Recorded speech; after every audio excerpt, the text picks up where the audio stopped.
যদি ওমর না হইয়া তোমার মতো যুবক যদি আমার দেশে থাকতো, এই দেশটা বেহেশতের বাগান হয়ে যেত। আল্লাহর বান্দি দোয়া করে, আল্লাহ এই যুবকের তুমি জনগণের সেবক বানায় দাও। মহিলা কান্না করে ওমরকে বিদায় দেয়। হযরত ওমর বিদায় নিয়ে চলে গেলেন। পরের দিন হযরত ওমর সিংহাসনে বসিয়া একজন বার্তা বাহককে গিয়া বললেন, যাও অমুক এলাকার একজন বৃদ্ধা মহিলা আছে, তাকে দরবারে নিয়ে আস। বলবা খলিফাতুল মুসলিমিনের দরবারে আপনাকে যেতে হবে। বার্তা বাহক গিয়া যখন হযরত ওমরের আদেশ নিয়ে মহিলার কাছে চলে গেলেন, ডাক দিয়া বলেন, ও আম্মা জান, খলিফাতুল মুসলিমিনের দরবারে আপনাকে যাওয়ার জন্য বলা হয়েছে। মহিলা ভয়, গতকালকের ঘটনা বুঝি ওমরের কাছে ওই যুবক ফাঁস করে দিয়েছে।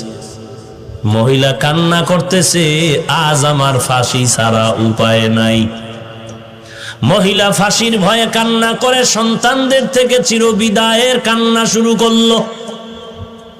সন্তানগুলোকে জড়ায় কাঁদে আর কয়, আমাকে চিরবিদায় দাও, আর দেখা হবে না, আমার আজ ফাঁসি হয়ে যাবে। গতকালকে আমি ওমরের বিরুদ্ধে অনেক কথা বলেছি, সেই কথা বুঝি যুবক ওমরকে জানায় দিয়েছে। আল্লাহর বান্দি কান্না করে এক কদম দু কদম দিয়া ওমরের দরবারে রওনা হয়ে গেলে। আল্লাহর বড় কুদরত, হযরত ওমরের দরবারে গিয়া ওই মহিলা ভয়ে ভয়ে তাকায় দেখতেছে, মেন জায়গায় সিংহাসনে বসা গত রাত্রের সেই যুবক।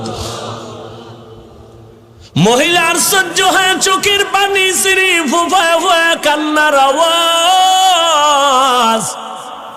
ওমরে ফারুক চিল্লায় বলে, ও আল্লাহর বান্দি কাঁদবা না, কারণ আজকের আসামি তুমি না, আজকের আদালতে আসামি হলাম আমি ওমর।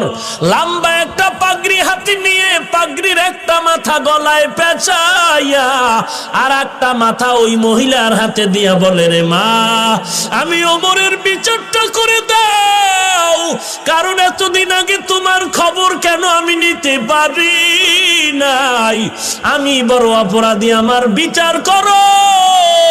দুনিয়ার আদালতে আমি ওমরের বিচার হয়ে যাওয়াটা ভালো, তারপরও আমি চাই না আমি ওমর জাহান্নামে আসামির কাঠগড়ায় হাসরের ময়দানে দাঁড়াবো, কারণ ওই দিনটা বড় কঠিন, যেদিন সূর্য মাথার উপরে নেমে আসবে, জমিনটা হয়ে যাবে তামা, আপন আপন বলতে কেউ থাকবে না, মা বাপ সন্তান থেকে ভেগে যাবে, সন্তান মা বাবার থেকে ভেগে যাবে, এমন এক কঠিন হালাত, জাহান্নামের বিকট আওয়াজ।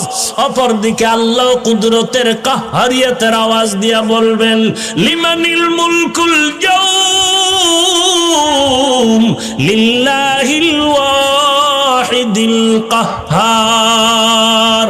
ওই কঠিন দিন বড় কঠিন, আমি ওমর আল্লাহর আদালতে দাঁড়াতে চাই না, আজ আমার বিচার করে দাও। এত আগে কেন আমি যেতে পারলাম না, আমি ওমরেরই অন্যায় হয়ে গেল।